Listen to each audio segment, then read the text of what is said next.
चुनौतियों को बुलंद हौसलों से मात देकर आगे बढ़ी पहलवान विनेश फोगाट दुखी मन से कुश्ती को कहा अलविदा। अपनी मां से कहा, मां आप जीत गई, मैं हार गई, सपना सपना ही रह गया।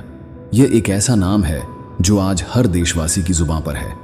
हालांकि यहां तक पहुंचने के लिए चरखी दादरी जिले के बलाली गांव निवासी होनहार बेटी ने जो कष्ट सहे हैं उसका अंदाजा भी नहीं लगाया जा सकता। विनेश फोगाट ने करीब 24 साल कुश्ती को दिए। इसमें से पिछले 10 साल उनके लिए स्वर्णिम रहे। अब पेरिस ओलंपिक में मिले गहरे जख्म के बाद विनेश ने कुश्ती को अलविदा कह दिया है। इससे पहले कदम कदम पर इस बेटी के समक्ष चुनौतियां आईं, जिनसे कड़े संघर्ष के बलबूते विनेश ने पार पा लिया। विनेश फोगाट जब 9 वर्ष की थीं, तब उन्होंने पिता राजपाल फोगाट को खो दिया। इसके बाद ताऊ एवं द्रोणाचार्य अवाय नरडी पहलवान महावीर फोगाट ने अपनी बेटियां गीता और बबीता फोगाट की तरह विनेश को भी मिट्टी के अखाड़े में उतारा। विनेश ने न केवल पिता को खोने के दर्द से पार पाया, बल्कि कुश्ती में एक के बाद एक सफलता हासिल कर अपनी पहचान बनाई। वर्ष 2013 से लगातार वह अंतर्राष्ट्रीय स्तर पर देश को पदक दिलाती आ रही हैं। फिर चाहे बात कॉमनवेल्थ की हो या एशियन गेम्स की, हर जगह विनेश ने तिरंगे का मान बढ़ाकर प्रत्येक देशवासी को गौरवान्वित किया। कुश्ती के नरियर में विनेश को कई बार चोटों का सामना करना पड़ा। उस दौरान चिकित्सकों ने उन्हें खेल तक छोड़ने की सलाह दी, लेकिन इस बेटी ने इस तरह ही सलाह को नजरअंदाज कर कड़ी मेहनत के बलबूते शानदार वापसी की। ओलंपिक में देश के लिए पदक जीतने का उनका सपना अब पेरिस में पूरा होने वाला था, लेकिन उससे ठीक पहले 100 ग्राम वजन ज्यादा होने के चलते निर्णायक बाउट से पहले उन्हें अयोग्य करार दे दिया गया। मंजिल के बिल्कुल पास पहुंचकर पदक उनके हाथ से फिसल गया। इससे वह इतनी आहत हुई कि उन्होंने कुश्ती छोड़ने का ऐलान कर दिया।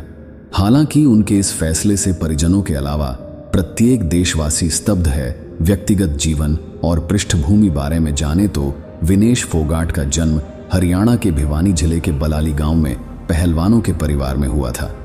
उन्होंने अपने चाचा महावीर सिंह फोगाट से प्रशिक्षण प्राप्त किया। महावीर फोगाट प्रतिष्ठित द्रोणाचार्य पुरस्कार विजेता कोच और महिला पहलवानों गीता और बबीता फोगाट के पिता हैं। विनेश फोगाट के पिता राजपाल की हत्या तब की गई थी जब वह बहुत छोटी थी। चाचा महावीर और उसकी मां प्रेमलता को लड़कियों की कुश्ती और उनके शॉर्ट्स पहनने को लेकर समाज के प्रतिरोध को झेलना पड़ा है।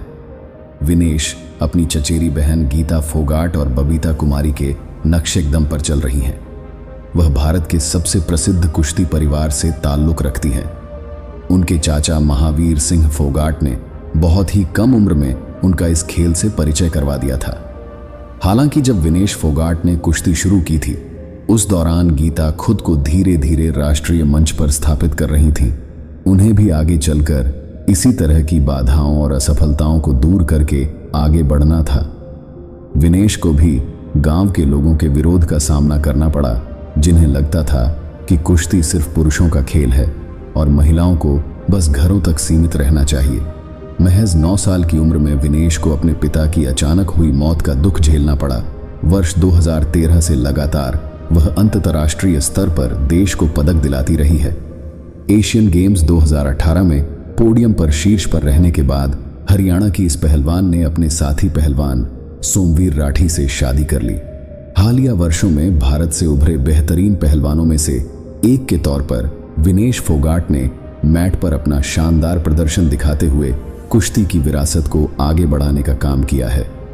2 बार की ओलंपियन विनेश फोगाट ने राष्ट्रमंडल खेल में 3 स्वर्ण, विश्व चैंपियनशिप में 2 कांस्य पदक और एशियाई खेल में 1 स्वर्ण पदक अपने नाम किए हैं। उन्हें 2019 में विश्व चैंपियनशिप कांस्य के अलावा 2021 में एशियाई चैंपियन का ताज पहनाया गया था। आखिर कैसे? एक देश की पहलवान बेटी ने लगातार 24 साल तक कड़ी मेहनत की। अपने पिता को खोने के बाद भी कितने संघर्ष के बाद 2024 पेरिस ओलंपिक में पहुंची। उसके बाद क्या हुआ दोस्तों, आप सभी को पता ही है। अपने देश की सिस्टम से, राजनीति से 3 लड़ाई जीतने के बाद 6 अगस्त को फाइनल में बिना लड़ाई लड़े ही अपने मन और लड़ाई से कभी नहीं हारी, लेकिन अनफॉर्चुनेटली 100 ग्राम वजन ने उसे हरा दिया। बुधवार 6 अगस्त सुबह विनेश का वजन उनकी तय कैटेगरी 50 kg से 100 ग्राम ज्यादा निकला। इसके बाद ओलंपिक एसोसिएशन ने उन्हें फ्री स्टाइल महिला कुश्ती के लिए अयोग्य घोषित कर दिया। भारतीय ओलंपिक संघ ने भी इसकी पुष्टि की है। अब विनेश बुधवार रात होने वाला 50 की गिर कैटेगरी की विमेंस रेसलिंग का फाइनल नहीं खेल सकेंगी। उन्हें कोई मेडल भी नहीं मिलेगा। सबसे मुश्किल बात यह है कि इस फैसले के खिलाफ अपील भी नहीं की जा सकती। विनेश पहली बार 50 की जी कैटेगरी में खेल रही थीं।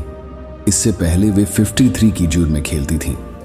ओलंपिक से बाहर होने के बाद विनेश की तबीयत खराब हुई और उन्हें अस्पताल में भर्ती कराया गया। कोच विजय दाहिया उनसे मिलने पहुंचे तो विनेश ने उनसे कहा, किस्मत खराब थी कि हम मेडल से चूक गए, लेकिन यह खेल का हिस्सा है। डॉक्टर बोले, वजन घटाने के लिए रात भर एक्सरसाइज करती रहीं। विनेश और उनके कोच को मंगलवार रात ही उनके ज्यादा वजन के बारे में पता चल गया था। इसके बाद विनेश पूरी रात नहीं सोई और वजन को तय कैटेगरी में लाने के लिए जॉगिंग, स्किपिंग और साइकिलिंग जैसी एक्सरसाइज करती रहीं। विनेश ने अपने बाल और नाखून तक काट दिए थे। उनके कपड़े भी छोटे कर दिए गए थे। इसके बावजूद उनका वजन नहीं घट पाया। भारतीय दल ने विनेश को थोड़ा और समय देने की मांग की थी, लेकिन उनकी मांग नहीं सुनी गई। रात भर कोशिशों के बावजूद वजन कुछ ग्राम ज्यादा रहा। लेकिन दोस्तों, विनेश को सिल्वर मेडल तो मिलना ही चाहिए। उन्होंने court of arbitration for sports में अपील बुधवार शाम को सिल्वर दिए जाने की अपील की, लेकिन सरकार और भारतीय स्पोर्ट्स ने कोई प्रयास भी नहीं किया। इससे ज्यादा बेहद निराशा की बात नहीं हो सकती। विनेश मंगलवार को 3 मुकाबले जीतकर 50 की रेसलिंग ओलंपिक के फाइनल में पहुंचने वाली पहली भारतीय महिला रेसलर बनी थीं। सेमीफाइनल में उन्होंने क्यूबा की पहलवान गुज़मान लोपेजी को, क्वार्टर फाइनल में यूक्रेन की ओक्साना लिवाच और प्री क्वार्टर फाइनल में वर्ल्ड चैंपियन जापान की यूई सुसाकी को 3-2 से मात दी थी। अब विनेश की जगह उनसे हार चुकी क्यूबा की रेसलर फाइनल खेलेंगी। विनेश को बुधवार रात करीब 10 बजे गोल्ड मेडल के लिए अमेरिकी रेसलर सारा एन हिल्डरब्रांड से मुकाबला करना था।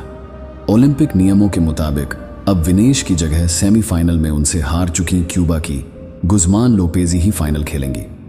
विनेश के 3 मुकाबले, जिनमें वे मंगलवार को जीती थीं। मंगलवार का पहला मुकाबला प्री क्वार्टर फाइनल में world champion Yui Susaki Japan को 3-2 से हराया। इसके बाद वे क्वार्टर फाइनल में पहुंची थीं। मंगलवार का दूसरा मुकाबला क्वार्टर फाइनल में यूक्रेन की रेसलर ओक्साना लिवाच को हराया। विनेश इस जीत के साथ सेमीफाइनल में पहुंची थीं। मंगलवार का तीसरा मुकाबला सेमीफाइनल में क्यूबा की गुज़मान लोपेजी को हराया। वे ओलंपिक फाइनल में पहुंचने वाली पहली इंडियन रेसलर बनी थीं। पेरिस ओलंपिक में विनेश अपना कोई मुकाबला नहीं हारी थीं। मंगलवार को फाइनल में पहुंचने के बाद उनका एक मेडल पक्का माना जा रहा था। अनफॉर्चुनेटली नहीं हो पाया, लेकिन मुझे और 140 करोड़ जनता के लिए गर्व है कि भारत माता और उनकी मां पर बहादुर बेटी को जन्म देने के लिए जो कभी नहीं हारी। आने वाले हर खिलाड़ियों के लिए ये वक्त प्रेरणा स्रोत रहेगा। दोस्तों, आप लोगों का क्या कहना है कमेंट जरूर बताना। धन्यवाद।